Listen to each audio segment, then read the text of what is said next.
अस्सलामुअलैकुम वरहमतुल्लाहि वबरकातुहू। प्यारे बच्चों, मैं आपकी उर्दू की टीचर हूँ मिस उज़्मा। बच्चों, आज दिन है मंगल और तारीख़ है 6 अप्रैल 2021। बच्चों, हमारा आज का उन्वान है वर्कशीट का सफ़ा नंबर 1। बच्चों, हम आज करेंगे वर्कशीट का, अपनी उर्दू की जो वर्कशीट है उसका पेज नंबर 1। ठीक है, उसमें हमें क्या दिया गया है? सबक नंबर 1 है हमारा हम्द। उसकी खाली जगह दी गई हैं और अल्फाज दिए गए हैं जिसके हमने जुमले बनाने हैं, और हमें कुछ अल्फाज दिए गए हैं जिनकी हमने वाव और गुना लगाकर जमा बनानी है। तो आए अब हम अपना पेज जो है वो अपना काम शुरू करते हैं। चलें बच्चों, हमने सबसे पहले हमें दाएं तरफ नज़र आ रहा है, ऊपर इन्होंने दी है तारीख। ठीक है, तो यहाँ पे जो खाली जगह हमने आज का दिन है मंगल और 6 अप्रैल और 2021, ये हमने आज की तारीख लिख लेनी है। ठीक है, इसके बाद हमने करना है अगला काम। नीचे देखें, हमें सबक नंबर 1 है, उसका है हम्द। अब हम इसकी करेंगे हम्द को पढ़ें और खाली जगह पूर करें। ये हमने खाली जगह दी गई है और हमने इसको पूर करना है। हमने हम्द पढ़ी है ना बेटा, तो अब ये है कि हम जो है वो होती है नज़्म। तो नज़्म में जो है वो जुमले नहीं होते बल्कि मिसरे होते हैं। तो आप अगर देखें तो यहाँ पर इसके बाद ख़त्मा नहीं लगाया गया। ठीक है, जैसे सारी दुनिया डैश, अब यहाँ पे आगे खाली जगह है। ठीक है, यहाँ पे कोई ख़त्मा नहीं लगाया गया। क्यों नहीं लगाया गया? क्योंकि ये नज़्म है, नज़्म के मिसरे होते हैं और मिसरे के आखिर में ख़त्मा नहीं लगता। लेकिन जब हम सादा जुमला लिखेंगे तब हमने ख़त्मा लगाना है। ठीक है, यहाँ पर ख़त्मा नहीं लगेगा। तो हमारा नंबर 1 है सारी दुनिया तूने डैश, हमें खाली जगह दी गई थी, इसमें क्या आ जाएगा? सारी दुनिया तूने बनाई, सारी दुनिया तूने बनाई हमने लिखना है। उसके बाद हमारा नंबर 2 है फूलों और डैश से सजाई। तो हमारे खाली जगह में क्या आ जाएगा? फूलों और फलों से सजाई, फूलों और फलों से सजाई। इसके बाद नंबर 3 है हमारा जंगल और डैश बनाए, जंगल और डैश बनाए। क्या आएगा इसमें? जंगल और पहाड़ बनाए। ठीक है, हमने यहाँ पर लिखना है पहाड़।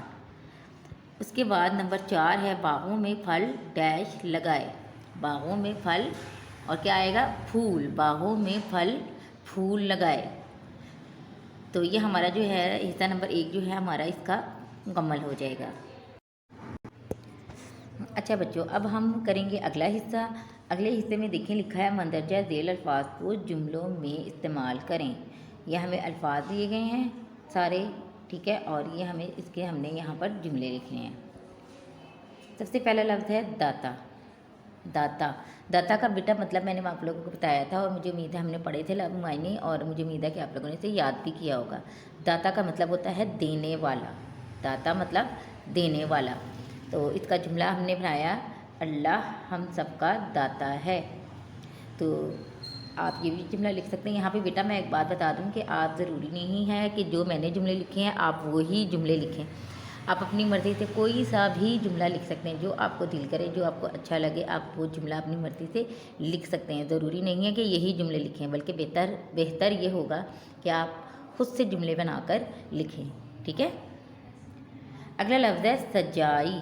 सजाई, सजाई का मतलब होता है अच्छी खूबसूरत बनाई, प्यारा बनाना। ठीक है, इसका जुमला अल्लाह ने दुनिया फूलों से सजाई। ठीक है, इसके अलावा आप कुछ भी लिख सकते हैं कि अल्लाह ने जैसे अल्लाह ने ये दुनिया सजाई, या फिर आप लिख सकते हैं कि किसी भी बच्चे का, जैसे अहमद ने अपनी साइकिल सजाई या कार सजाई, गाड़ी सजाई। ठीक है, कुछ भी आप इस तरह अपनी गली सजाई। ठीक है, इस तरह कुछ भी झंडियों से, अहमद ने अपनी गली झंडियों से सजाई, कोई भी जुमला आप लिख सकते हैं। ठीक है, उसके बाद अगला लफ्ज़ है हमारा इंसान। इंसान, जुमला हमने लिखा अल्लाह ने हमें इंसान बनाया। ठीक है, इसके अलावा आप कोई सा भी जुमला लिख सकते हैं। उसके बाद अक्ल, अक्ल समझबूझ। ठीक है, अल्लाह ने हमें अक्ल अता की, यानी अल्लाह ताला ने हमें समझबूझ दी है। ठीक है, इसके अलावा आप कोई और जुमला भी लिख सकते हैं। उसके बाद है मोहताज। मोहताज का मतलब होता है ज़रूरतमंद। ठीक है, मोहताज का मतलब होता है ज़रूरतमंद। तो जुमला हमने लिखा कि मैंने मोहताज की मदद की। आप इसके अलावा भी लिख सकते हैं कि मैंने मोहताज की मदद की, हमें मोहताज की मदद करनी चाहिए, अल्लाह हमें किसी का मोहताज ना बनाए। ठीक है, कोई भी जुमले आप लिख सकते हैं अपनी मर्ज़ी से। अच्छा बच्चों, अब हमारा अगला हिस्सा है, इसने लिखा है वाव नून गुन्ना लगाकर जमा बनाएं।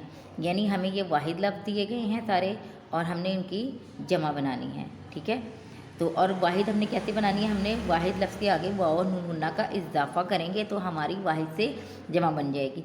अब यहाँ पे क्या है कि वाहिद का मतलब होता है एक और जमा का मतलब होता है जब एक से ज़्यादा हो जाए, यानी दो या दो से ज़्यादा जितने भी हो जाएं तो वो जमा बन जाती है। ठीक है, तो पहला लफ्ज़ है फल।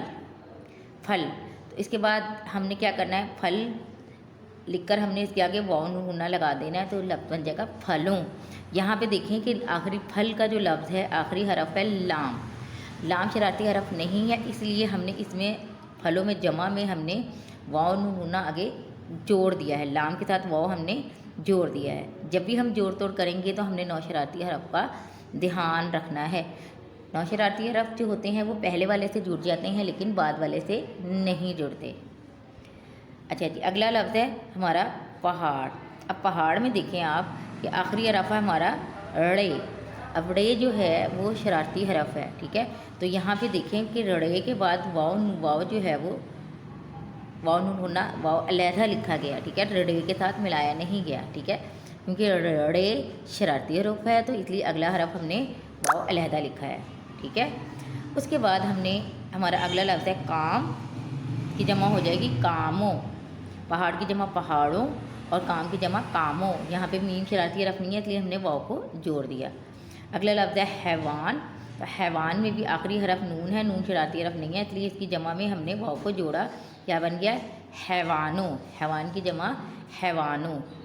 ठीक है बच्चों, आपने बेटा ये अपना वर्कशीट का सफ़ा नंबर 1 जो है इसे करके मुकम्मल करके सॉल्व करके हल करके इसकी तस्वीर बनाकर मुझे जी सूट पर सेंड करनी है। ठीक है, अपना बहुत ख्याल रखिएगा। शुक्रिया, अल्लाह हाफिज़।